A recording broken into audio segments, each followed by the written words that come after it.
Welcome to short summary channel. Hope you are doing well. So आज हम लोग बात करने वाले हैं वॉरेन बफेट के थ्रू दिए गए कुछ ऐसे 8 इन्वेस्टमेंट मंत्रास के बारे में जिनको डीपली अंडरस्टैंड करने के बाद, जिनको पूरी अच्छे तरीके से समझने के बाद हमें इन्वेस्टमेंट में कोई दिक्कत नहीं आने वाली है।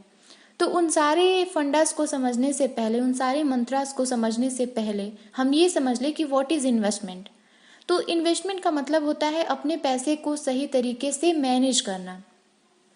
अगर आपको अपने पैसे को मैनेज करने आ गया तो आपको सही इन्वेस्टमेंट करने आ गई। तो इन्वेस्टमेंट यूजुअली हम लोग क्या करते हैं, अपने पैसे को बैंक में इन्वेस्ट कर देते हैं, बैंक में रख देते हैं। वहाँ पे हमारे पैसे सेफ भी रहते हैं, सिक्योर भी रहते हैं और कुछ इंटरेस्ट रेट भी मिलता है। लेकिन क्या ये इंटरेस्ट रेट इतना होता है कि हम ये बोल सके कि बैंक में पैसे रखने से हमें कुछ प्रॉफिट हुआ है? नहीं। बैंक में पैसे रखने से कुछ प्रॉफिट होता है, लेकिन उतना नहीं होता कि हम उसको बोले कि हाँ हमें बहुत ज़्यादा कुछ हो गया है, कुछ प्रॉफिट हो गया है। ऐसा नहीं होता। तो क्या बैंक के अलावा भी और कोई ऑप्शंस हैं जहाँ पे हम अपने पैसे को रखें और हमें अच्छे खासे प्रॉफिट हो?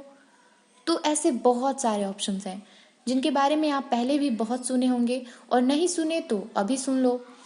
तो उसमें से पहले आता है स्टॉक मार्केट, फिर आता है पीपीएफ, पब्लिक पेंशन फंड, जिसमें हम अपने पैसे को गवर्नमेंट को देते हैं, गवर्नमेंट अपनी यूज में लाती है और कुछ ईयर्स के बाद हमारे पैसे में प्रॉफिट होके हमें मिलता है।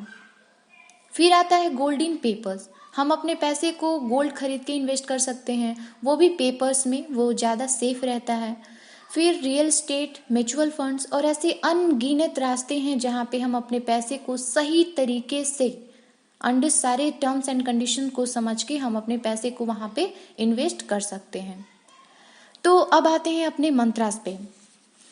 तो फर्स्ट मंत्रास में वॉरेन बफेट ये बोलते हैं कि इन्वेस्टमेंट करने से पहले आपको अपने माइंड को प्लान करना होगा कि आखिर आप इन्वेस्टमेंट करना क्यों चाहते हैं। और जब आपने ये माइंडसेट कर ही लिया कि आपको इन्वेस्टमेंट क्यों करना है, तो अब इम्पॉर्टेंट ये है कि आप में पेशेंस होनी चाहिए, तभी आपको बेहतर रिजल्ट मिल पाएंगे। सेकेंड इन्वेस्टमेंट मंत्रास में वो ये बोलते हैं, उनका एक फेमस कोट है, that don't put your all eggs in one basket. इसको आपने बहुत जगह पे सुना होगा। तो इसका सिंपल सा मतलब है कि आपको इन्वेस्टमेंट करते समय अपने सारी इनकम को सिर्फ एक ही जगह पे नहीं लगाना है, आप उसको डिवाइड कर सकते हैं। सारे जितने भी ऑप्शंस हैं उसको डीपली अंडरस्टैंड कर सकते हैं, पढ़ सकते हैं उसके बारे में, सारे टर्म्स एंड कंडीशन समझ सकते हैं। उसके बाद जिस भी में आपको इंटरेस्ट हो कि हाँ ये सही है, उसमें हर जगह पे 2-3 जगह पे अपने पैसे को सब डिवाइड करके वहाँ पे इन्वेस्ट करिए। थर्ड मंत्रास में वॉरेन बफेट ये बोलते हैं कि प्राइस वो होता है जो आप पे करते हो और वैल्यू वो होता है जो आप गेट करते हो। Hence go after value not price. तो इसका सिंपल सा मतलब ये है कि हम लोग 5,000 कहीं पे इन्वेस्ट किए और वैल्यू उसका मिल रहा है 10 ईयर्स के बाद हमको 50,000। तो हमको अपने 5,000 के बारे में बार बार नहीं सोचना चाहिए, हमें 50,000 पे कंसंट्रेट करना चाहिए। उससे होगा ये कि अगर हम 5,000 के बारे में ही सोचते रहेंगे तो हमारे माइंड में ऐसा थॉट्स आने लगेगा कि मे बी ये पैसा अगर हमारा रिस्क में हुआ तो क्या होगा। उस कंडीशन में होगा ये कि या तो हम अपने पैसे को वहाँ पे इन्वेस्ट ही नहीं करेंगे, या फिर करेंगे भी तो हमेशा डरते ही रहेंगे। ठीक है। उसके बाद फोर्थ इन्वेस्टमेंट मंत्रास में वो ये बोलते हैं कि अगर कुछ भी खरीदने से पहले, अगर आप कुछ भी खरीद रहे हो तो कुछ भी खरीदने से पहले कम से कम 2 बार सोचिए।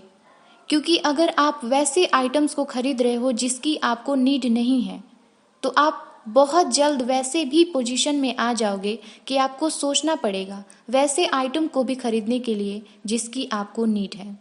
तो इन्वेस्टमेंट सिर्फ बैंक्स में, स्टॉक मार्केट में या फिर म्यूचुअल फंड्स में नहीं होता। इन्वेस्टमेंट हमारे लाइफ में भी होती है, हमारी डेली लाइफ में भी होती है। फिफ्थ मंत्रास में वो ये बोलते हैं कि it takes 20 year to build a reputation and 5 minutes to ruin it। और इसका मतलब समझाने की ज़रूरत नहीं है, ये लाइन अपने आप में ही इसका मतलब छुपा हुआ है। और अगर आप सोचते हो कि रेपुटेशन क्या है तो आप चीज़ों को अलग तरह से करेंगे। सिक्स मंत्रास में वॉरेन बफेट ये बोलते हैं कि rich invest in time and poor invest in money. सबके पास 24 आवर्स होते हैं, जिसने इसको प्रॉपरली यूटिलाइज कर लिया उसका राइट इन्वेस्टमेंट वहीं पे हो गया। तो अपने टाइम को काटे नहीं, अपने टाइम को वेस्ट नहीं करे। Keep manage your time in perfect manner. Seventh investment mantras में ये वॉरेन बफेट ये बोलते हैं that read a lot. Warren Buffett himself spent 75% of his time in reading. Read about everything related to stock market, investment, economy, politics and try to analyze all of them. 8 mantras और last mantras में ये बोलते हैं कि अगर investment करना ही है तो लॉन्ग पीरियड के लिए करिए, और ये लॉन्ग पीरियड 10 से 15 ईयर्स का होता है। वॉरेन बफेट आज भी कोको कोला का स्टॉक होल्ड किए हुए हैं जो इशू हुआ था 1981 में, and even he does not sell his investment in American express and Washington post. तो आप इसी से अंदाज़ा लगा सकते हैं कि वे डेली ट्रेडिंग को बिल्कुल भी फेवर नहीं करते हैं। और हाँ, अंत में ये भी बोलते हैं कि अगर आपको आइडिया नहीं है कि इन्वेस्टमेंट के फंडामेंटल्स क्या क्या हैं, तो हम अक्सर क्या करते हैं कि अपने पैसे को किसी और को दे देते हैं जिसको उसके बारे में जानकारी हो, और उनसे बोलते हैं कि हमारे पैसे को सही तरीके से कहीं पे इन्वेस्ट कर दो और जो प्रॉफिट आएगा उसमें से हम भी आपको कुछ देंगे, और फिर वैसे काम चलाते हैं। लेकिन ये इन्वेस्टमेंट के तरफ बिल्कुल गलत अप्रोच है, बिल्कुल गलत एटीट्यूड है। अगर आपको क्लियर नहीं है तो आपको वहाँ पे इन्वेस्टमेंट करनी ही नहीं चाहिए, क्योंकि आपके पैसे आपके हैं और उसकी पूरी की पूरी रिस्पॉन्सिबिलिटी आपकी है। सो अगर ये सारे पॉइंट्स को आप फॉलो करते हो तो you definitely grow to be a great investor. Thank you so much.